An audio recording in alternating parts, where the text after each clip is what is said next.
চলছে বাজেটে ব্যাংক হিসাবধারীদের জন্য দুঃসংবাদ বা বাড়তি ঝামেলার ঘোষণা আসতে পারে। আগামী অর্থবছর থেকে ব্যাংক হিসাব খুলতে কর শনাক্তকরণ নম্বর TIN থাকার বাধ্যবাধকতা আরোপের কথা ভাবছে সরকার। বিষয়টি বাস্তবায়িত হলে TIN ছাড়া ব্যাংক হিসাব আর খোলা যাবে না। থাকতে পারে বাড়তি কর আদায়ের ঘোষণাও।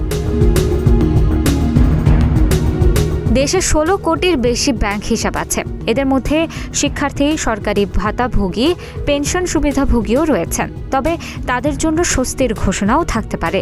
সরকার ঢালাওভাবে সব ব্যাংক হিসাবে TIN বাধ্যতামূলক না করে কিছু ছাড় দিতে পারে।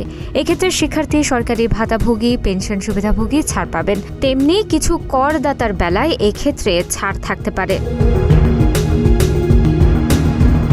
বর্তমানে ব্যাংক আমানতের মুনাফার টাকা তোলার সময় TIN থাকলে ছাড় পাওয়া যায়। এছাড়া 150 সিসির ইঞ্জিন ক্ষমতার বেশি মোটরসাইকেল নিবন্ধনের ক্ষেত্রেও TIN বাধ্যতামূলক করার ঘোষণা থাকতে পারে বাজেট বক্তব্যে।